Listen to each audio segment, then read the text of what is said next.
Today's lesson is on angle measures. Angles formed by intersecting lines have a special relationship to the related arcs formed when the lines intersect a circle.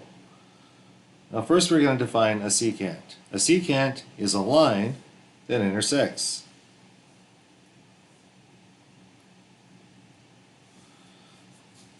Now a circle at 2 points. Now bear with me, I'm doing these videos on a tablet and I have not done this before. So notice that the line goes through the circle at 2 points. That makes it a secant. Now when it intersects with the two circles, that also forms a chord, which we talked about earlier. So if we look at the drawing in the example, we have several line segments intersecting with the circle. First, if we look at AH, this segment right here, we can see that it is a tangent. EI goes through the center of the circle, so therefore it's a diameter.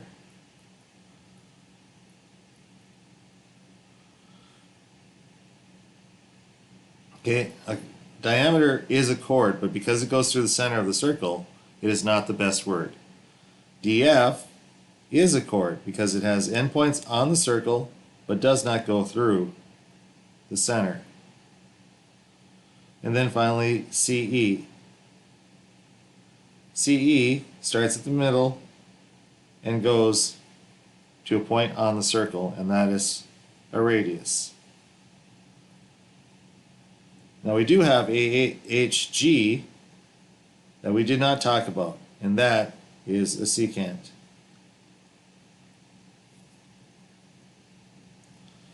If two lines intersect a circle, there are three places where the lines can intersect. On the line, and we already did this one. This is where we have half the arc is the angle.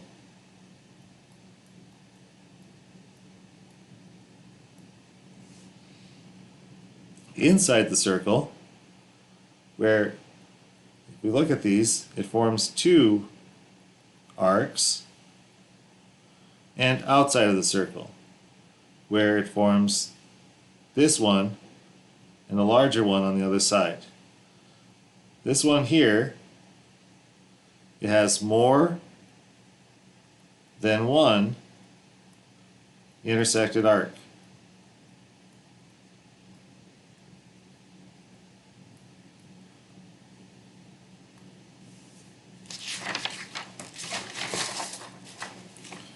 Now this leads to our first theorem. If two lines intersect inside a circle, the measure of each angle is half the sum of the measures of the arcs intercepted by the angles and its vertical angle. So it looks like a plus sign.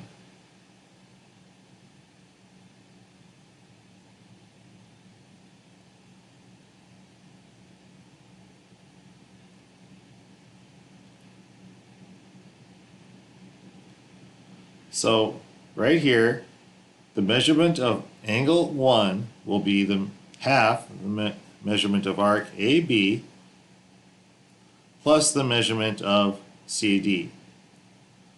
The measurement of arc 2, so we're talking about this arc here and this arc over here, will be half the measurement of BC plus the measurement of AD.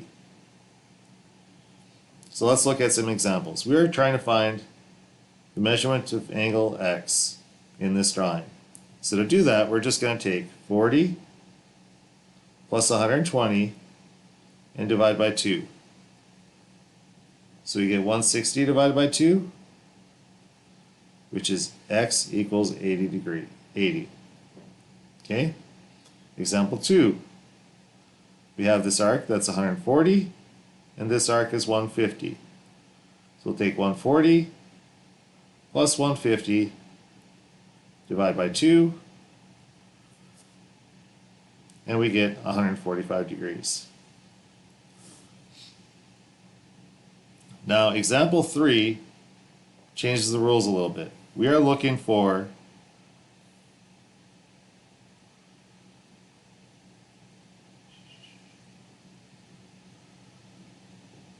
this arc, this angle right here.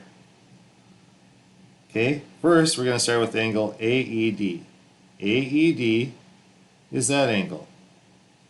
Okay, so we're going to go 170 plus 150 divided by 2, and that equals 110. Okay, AEB is this angle here.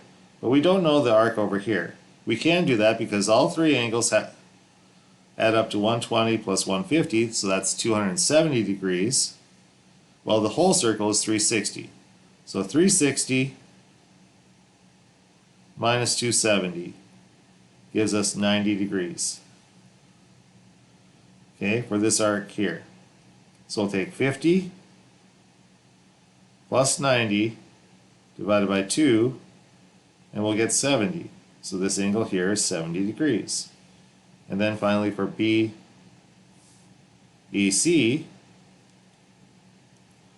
again we'll take 150 plus 70 divided by 2.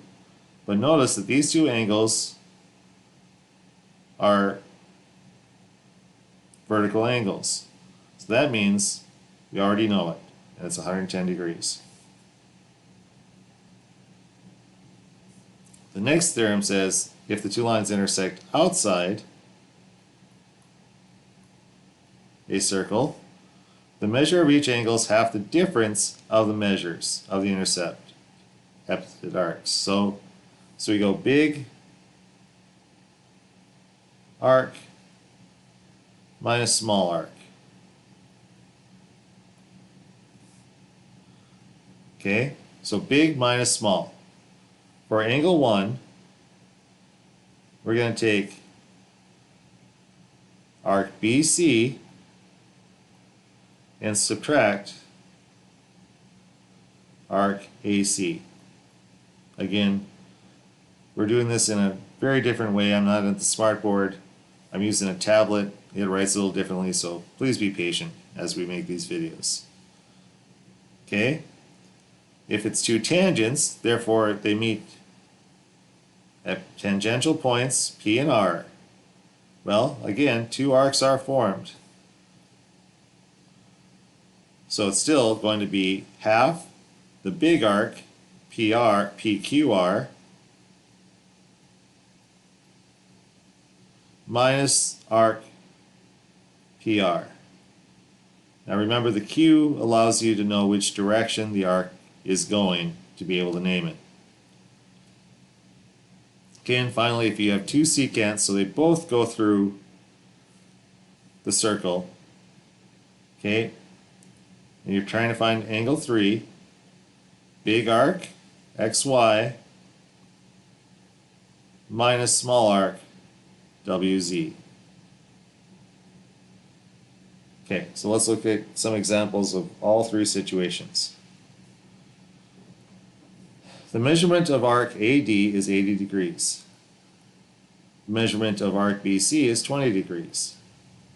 Okay, to find the measurement of angle 1, then I go half big minus small. Okay, we do that, we end up with 30 degrees.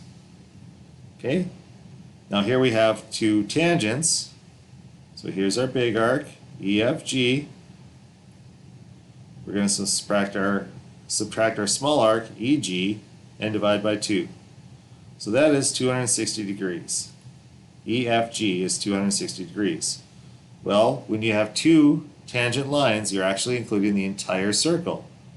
So to find EG, we're going to take 360 and subtract the large arc of 260, and we'll get 100. Okay, so we'll have 260 minus 100 divided by 2, and we'll get 80 degrees. Then finally, the third example here is a tangent and a secant. So we know that the measure of this is 35 degrees. The arc here is 90 degrees.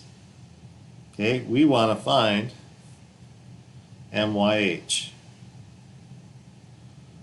So if we set up the algebra, we have 35 equals 1/2 x, we'll call it x, minus 90. Okay? So we multiply both sides by 2. We get 70 equals x minus 90. Add 90 to both sides. X is 160 degrees.